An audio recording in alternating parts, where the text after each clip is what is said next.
I'm Carol Cohn, and welcome to Purpose 360, the podcast that unlocks the power of purpose to ignite business and social impact. In this episode, I had the privilege of speaking with Jonathan Fantini-Porter, Senior Vice President for the Americas at the Mastercard Center for Inclusive Growth, the social impact hub of Mastercard, launched in 2014. Our conversation focuses on Mastercard Strive USA, a bold initiative launched in 2022 to help small businesses grow and thrive. With a goal to unlock $50 billion, that's billion with a B, in lending capital, reach 5 million small businesses, and build stronger networks of support. Strive USA offers a three-pronged approach: access to digital tools, capital, and community networks. We close with Jonathan's thoughtful advice for professionals advancing in their social impact careers.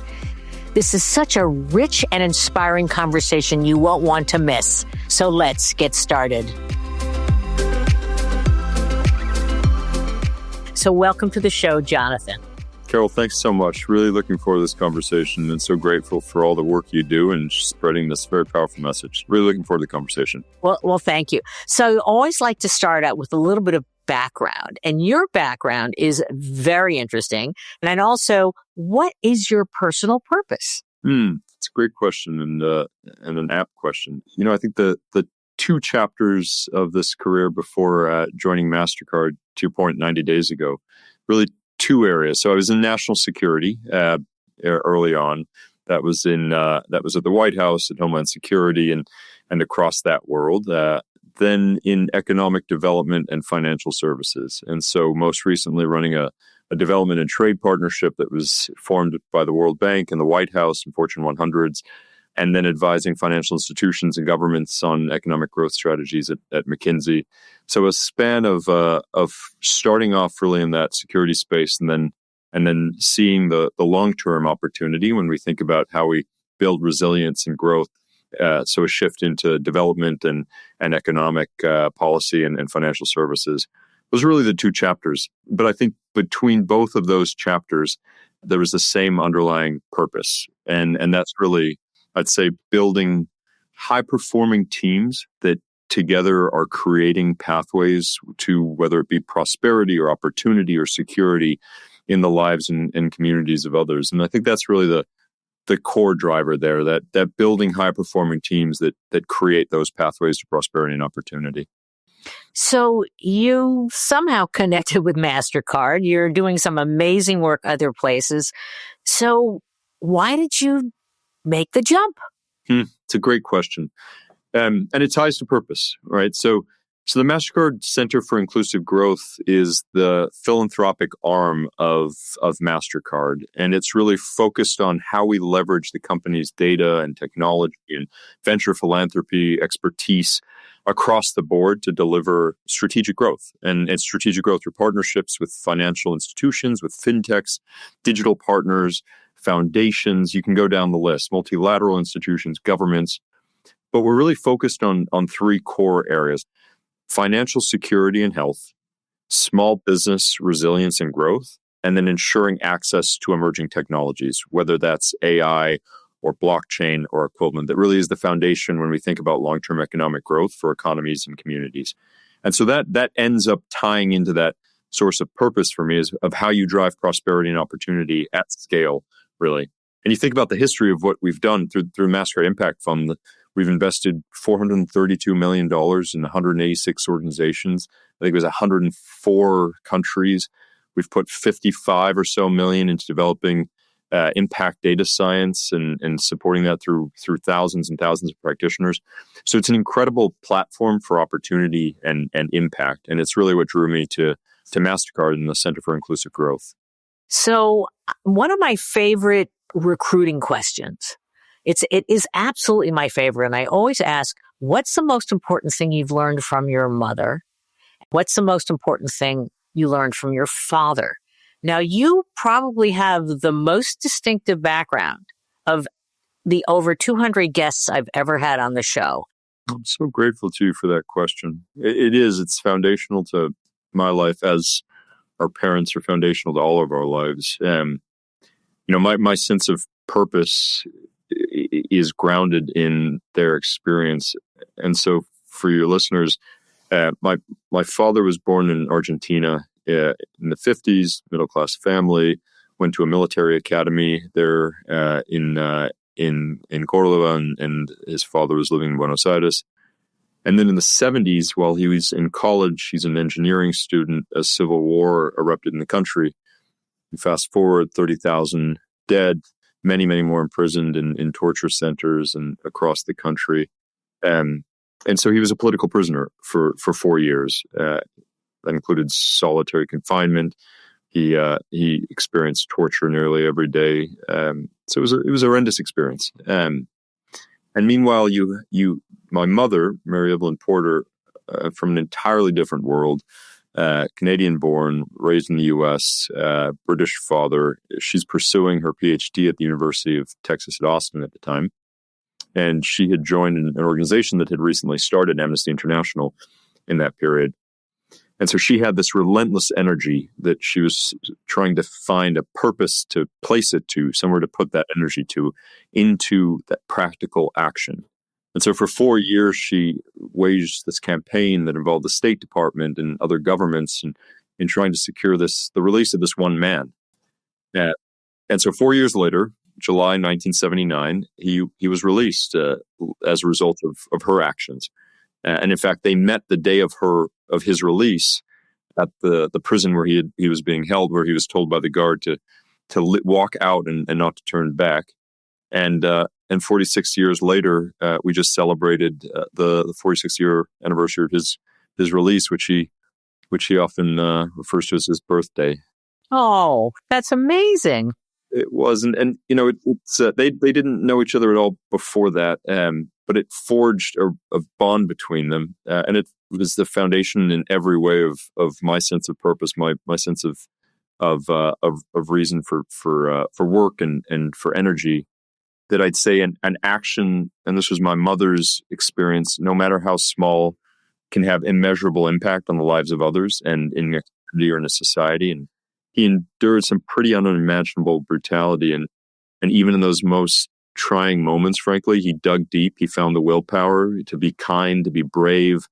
And then again, when he was released, to move on and to live a productive life and a meaningful life that gave me an incredible opportunity that I'm so grateful for every day.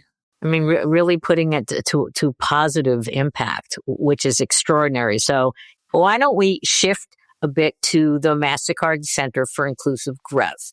And it has big goals. And one of the things that I want to address today is how you scale. Scale is really important to Mastercard. And so a little bit about the center first and about setting the goals. Let's start out there. So I think an important point on scale is that the Mastercard Center for Inclusive Growth fits within Mastercard's broader business strategy. So Mastercard Center for Inclusive Growth is fully an arm and branch of the business. And we see this. You mentioned it in your book, and we see how the ability to not just function as a grant-making arm, but act as a strategic driver of Mastercard's sort of long-term priorities is so essential. So what's at that center and what is scale for us? I think the center, the core business strategy for Mastercard really is this doing well by doing good mentality. And it cuts across all of our business elements and entities and business units.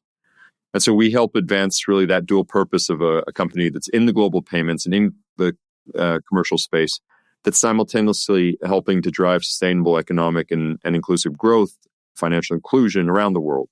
In practice, what that means is leveraging Mastercard's core assets. It's leveraging our data, it's leveraging our technology, our people, our capital, really to deliver impact and ensuring that it aligns with and strengthens our business, and at the same time creating shared opportunities. And as we look at emerging economies, as we look at undercapitalized communities, so I think that's our path to scale, and it's also how the center is fully integrated into the core business of Mastercard.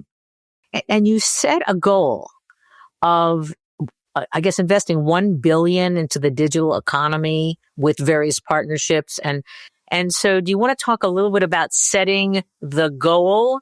And then I really want to jump into the Strive US program because it's for small business. I'm a small business, and there's a lot of really interesting things happening there.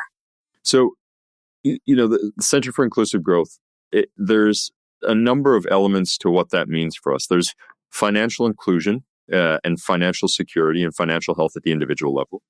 There's small business resilience and growth, which, to your point on Strive, is the bedrock of our efforts around how we build and strengthen small businesses and micro businesses around the world.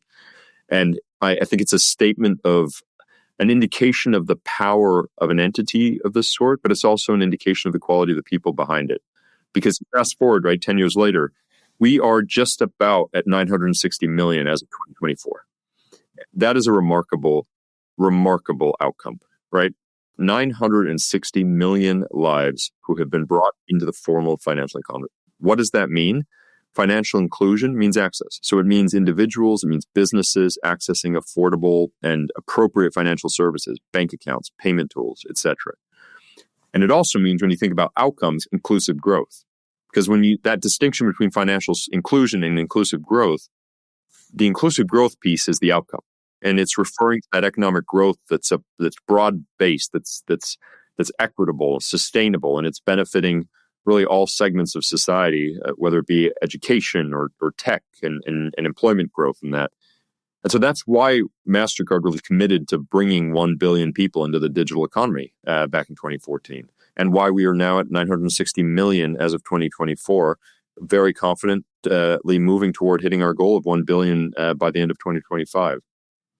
We also see that journey has taken us from about 51% of individuals globally with a financial account to now 79% roughly worldwide, according to the World Bank's Findex, which was just released in July.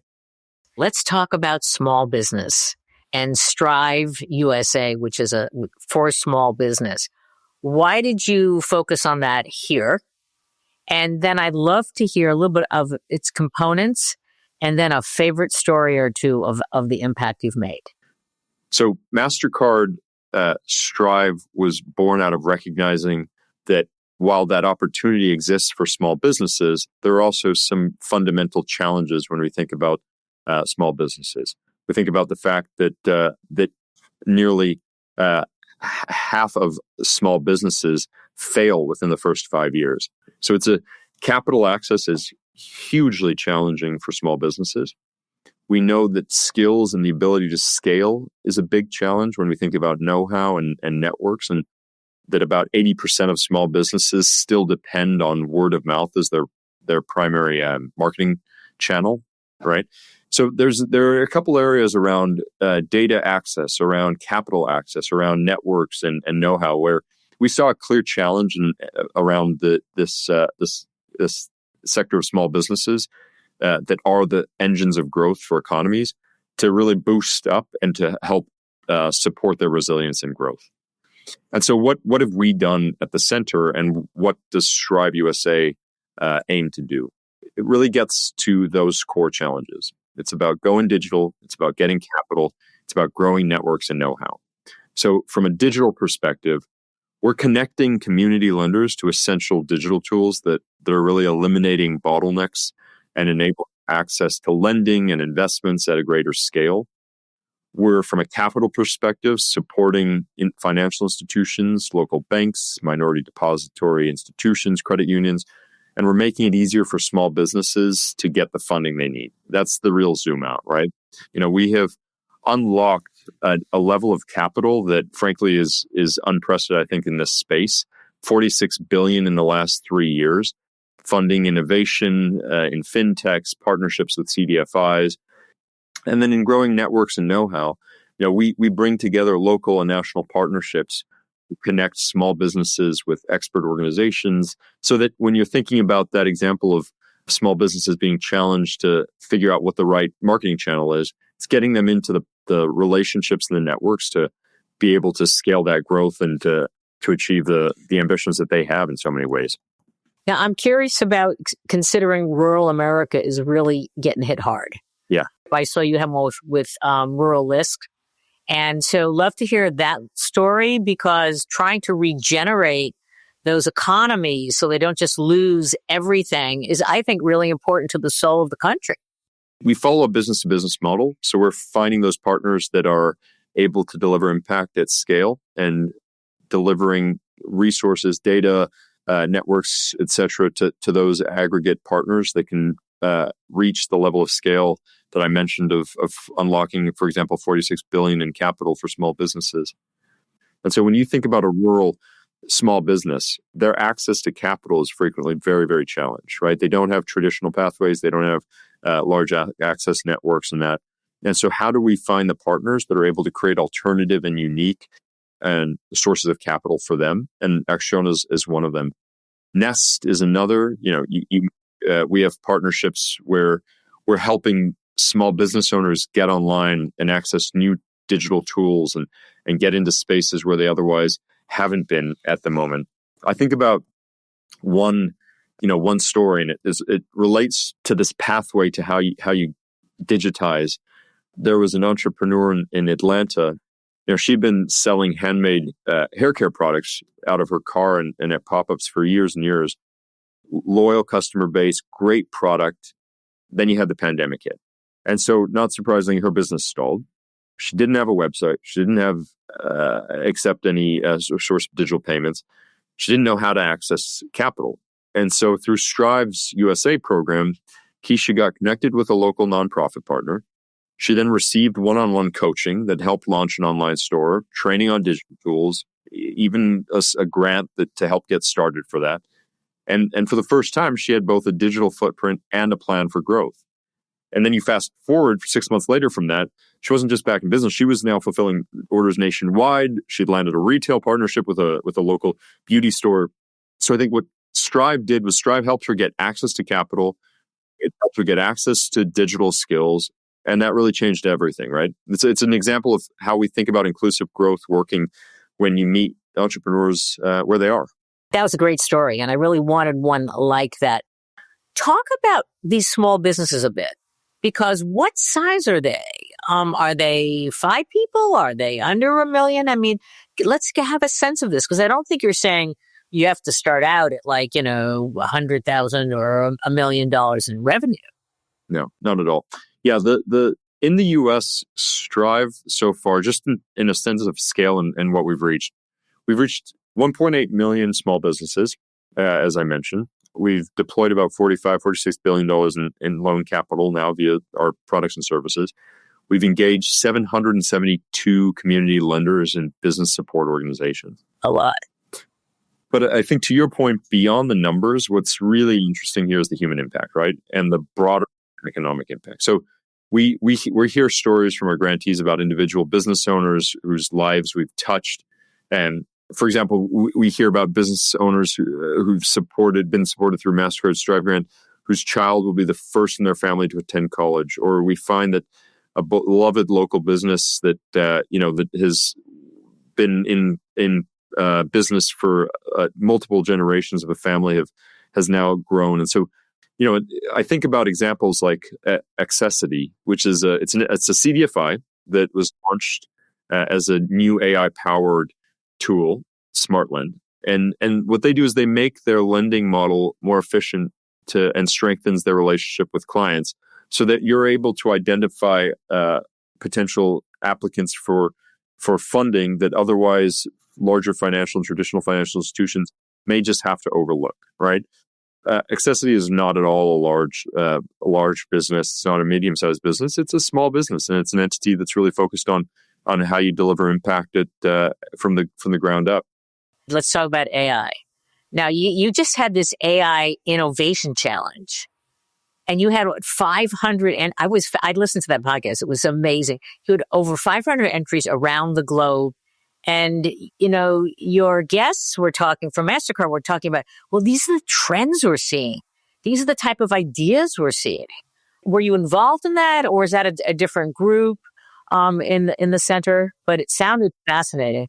Across the company, AI and particularly agentic AI is really at the forefront of our minds. Now explain agentic AI, because I always have to look it up to understand what it means. Yeah, how you think about deploying AI as a force multiplier for your work. And so how are you creating a tool that is able to take what you're doing and then for you to walk away and make dinner while that project and process continue? Right? That's a game changer in so many ways. It's a game changer. And Mastercard Center, we've been in AI for a long time, right? This is core to our work. I mentioned 5,000 transactions a second.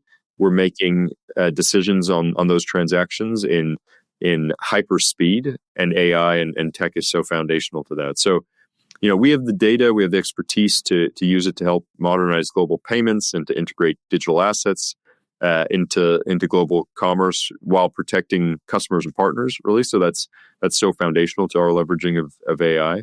And it also extends to the center. And so we have programs in Strive that are leveraging AI and also finding ways to bring AI to scale at a larger level.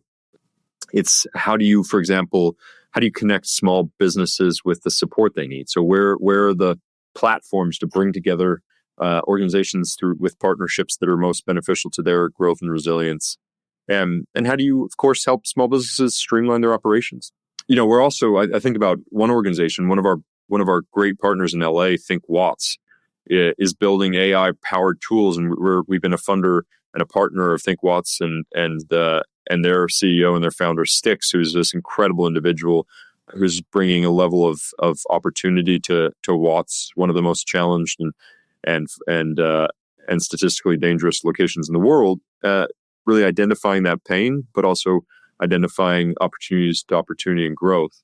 We're helping them build AI-powered tools to help small businesses manage cash flow, create monthly budgets, enabling them to cut waste and really double down on aspects of their business that are working, pull back from those that aren't.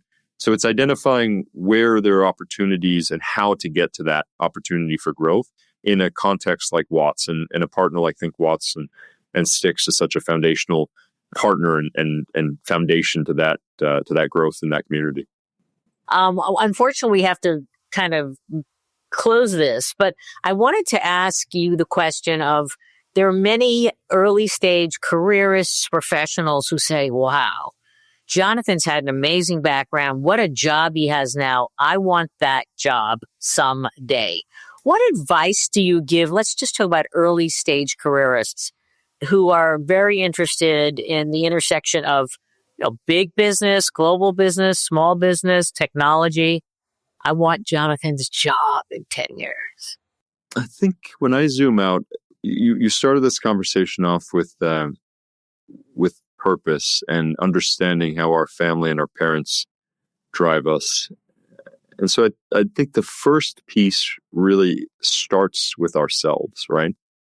You have to have a solid foundation in yourself to build anything, frankly.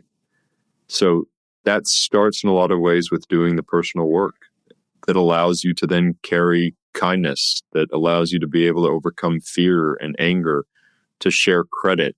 I love Colin Powell's words of perpetual optimism. You got to be able to work on yourself to be able to have the perpetual optimism that he spoke of. I think that's the first piece. You've got to have that solid foundation in yourself, and that requires doing that personal work to get there. I'd say the second is really around believing that it can get done. Even if you can't yet see the path, setting those audacious visions that others can get behind, and then getting uncomfortable and being wrong as you're carrying that out. So it's that belief almost that the impossible can be figured out, and then putting the wagons together once you kind of have your destination set. I'd say the third one is really about the how you then do it, and that's building the habits and the relentless discipline, frankly, and in the execution of the smallest tasks that together amount to the big vision.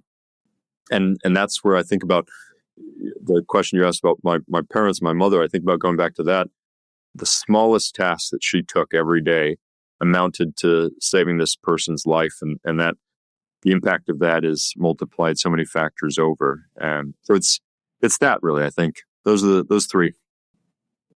Pretty amazing. That's great advice. It's great advice. Scott, we have lots of fellows in our organization, and I give speeches to young people, and it's like they're in a rush. And to your point, you got to build that internal, and then you have to the small tasks and also the uncomfortable, and you may not get there, but keep trying. So that's beautiful, beautiful advice. I always give the last words to my guest. There's so much to discuss. Obviously, we're going to have to do this again. You in another 90 days, you'll be even more amazing. How would you like to leave it with our listeners? Well, Carol, first of all, thank you so much for such a personally inspiring conversation, and for all of the conversations that you've shared with us. I'm a fan and follower of your podcast. You may not know that, but I have been for a while now, and just find the conversations you raise so meaningful and so helpful in a practical sense.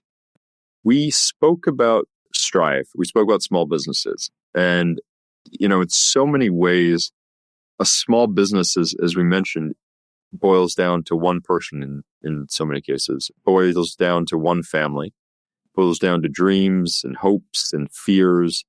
And it is the core of this concept of entrepreneurialism, and that core concept of having a belief and diligently following through on it. So, I'd use this opportunity to tell people to go out and support their dreamer, their small business in their communities, right? Remember how special these small businesses are, and the role that they play in our community and in our economies globally. I grew up in LA, and I've lived in 6 or 7 cities probably in my life, and I know the significance of small businesses, whether it's a restaurant in LA, Lido's Pizza, or restaurants in DC like Teaism, and the role that they play in shaping our communities. So I'll encourage us to all remember that small business is grounded in a dream and an individual and a family, and as much as we can support them in every way we can, we should and we must. And also just say that we'll be sharing more about our work and our efforts with small businesses and everything we're doing at Mastercard for Strive at an upcoming conference that we're hosting this year. You mentioned gigs. We're going to be doing a similar one in a global context in Malaysia, so we'll be putting that on our website, and we'll also be hosting our Inclusive Growth Summit in Washington, D.C. again this coming April. So we'd love for folks to visit us and to be part of our conversations, and to get on our website at mastercardcenter.org to learn more. Stay in touch. Reach out to me if I can be of any help. That's great. That's great. It's funny it's not funny when you talk about entrepreneur, and I have been a 4-year entrepreneur, and to me it's just the way I am. But then I look back to my grandfather came from Latvia, had nothing, and he sold rags on the street of Atlanta. And he eventually he owned cotton yarn factories. Which, to go from selling rags with nothing to that. And then my mother owned the first off-Broadway theater in New York. So she started all of that. And then I just, the work that I do in social impact and such. And it's wonderful to have this pause to say, hey, it's not just doing it because it's what I do, but pausing to say all of those other entrepreneurs and those small businesses and what a Mastercard is doing to contribute to their dreams, one small action at a time through networks. And so I want to thank you. It gave me a pause to think about my heritage, and to think about the road that I continue to travel. I think it's a great match for you in your new position. So I hope that your colleagues, I will tell you that with our podcast, the greatest listenership that we usually get with large organizations are their employees. Because their employees hear this conversation, which is, it's a little more informal. It's a little more personal. And I think that today in the world that is so fast and so crazy and so digitized and AI, it's about people. and their ambitions and their dreams. And so, Jonathan, you have been great. I love it. I hope you're one of my newest friends. Thank you for listening to the podcast. And I would be delighted to come to your summit and to really do interviews with the entrepreneurs and perhaps some of their partners, because I think that we did that with One Young World. So I love to meet the people that you are advancing. And also, I hope that you'll do more for rural America, because rural America needs all of us to help it with its challenges. I couldn't agree more. Yeah, we're making a big push into that, and I hope I made that clear enough. But our partnerships, one is with Heartland Forward, but across the board, we're going to be hosting events in the region. We're also trying to double down on how we figure out how to put capital resources into the region, and it's a big part of our heart and our push right now. So it's heard loud and clear. I'll just say thanks for sharing the story of your parents. That's beautiful. They sound like remarkable people. So I'm really grateful to you for sharing that. And I hope over a drink and a meal at some point I can learn more. That would be great. Okay, we're on for it. Okay, thanks so much, Jonathan Fantini-Porter. You have a wonderful position with Mastercard, and I know that it's going to continue to thrive and grow further. So thank you. Thank you, Carol. Thanks so much for your time. Thank you.